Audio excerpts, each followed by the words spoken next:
For more information on this and all our Southern Roots stories, visit our website, www.southernroots.org.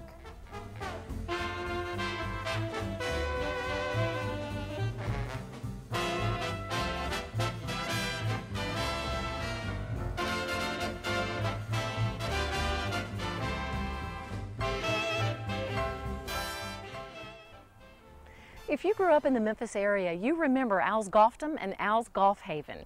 You could drive a golf ball, swing a bat, ride a go-kart, and have all sorts of fun at Al's. Our resident history expert in cleats, Memphis Magazine's Vance Lauderdale, takes us home on the range.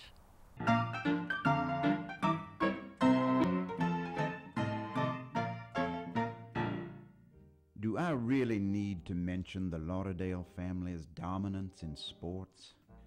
Mother alone acquired so many trophies in the country club bowling leagues that we stored them in the garage and had to park the Daimler Benz out in the rain, much to the dismay of our chauffeur. One sport we truly enjoyed was golf, and not a weekend passed that a Lauderdale was not found on the links of Memphis. So you can imagine our dismay when we read that the Cherokee driving range, the only golf range in town, was being closed to make way for the new expressway. Then an energetic out-of-towner named Al Pfister came to our rescue. Al had earned a master's degree in health, PE, and recreation from Indiana University. There he met Susie, who was working on her MBA.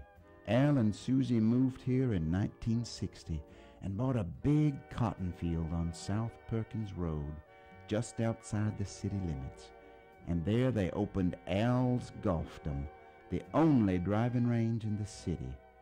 A bit later, he opened a second venture in Whitehaven called Al's Golfhaven. It was slow going at first.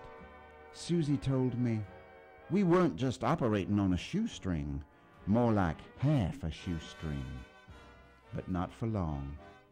Al and Susie added miniature golf courses, snack bars, go-kart tracks, baseball batting cages, picnic tables. Oh, it was an entertainment complex that the whole family could enjoy. And Al and Susie knew how to keep their customers happy. I turned up an employee manual for Al's, which specified such quaint policies as always address customers as ma'am or sir, and remember, everyone appreciates a smile. Al knew that constant promotions were the key to his success. Splashy advertisements offered coupons for go-kart rides or baskets of golf balls or games of miniature golf. And they bragged about the prizes awarded during the ever-popular city driving contest. Al's was, quite simply, the place to be. In the 1960s and 70s, if you wanted to find your pals from high school, you often found them hanging out at Al's. Even celebrities such as Lee Trevino and even Bob Hope showed up at Al's whenever they were in town.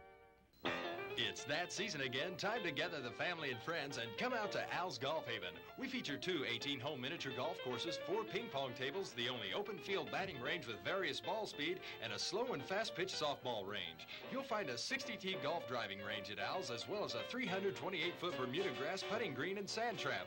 Jump in the Jupiter Jump, play video games, or take a spin around our kiddie go-kart track or our quarter-mile go-kart track. Special group rates are available at Al's Golfhaven, Rains Road at I-55.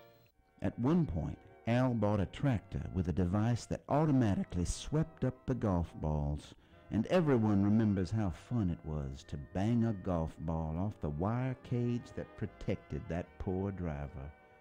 Golf was fun, all right, but adding a moving target gave it a bit more thrill. I speak from experience. Why, Al, ever the stickler for cleanliness, even purchased a machine that automatically scrubbed the golf balls. It sure beat washing them by hand. After all, Al estimated that golfers drove over 15,000 balls a year at his 2 ranges. The places were so successful that they stayed open 24 hours a day. With their bright colors and lights, Al was truly a sight to behold.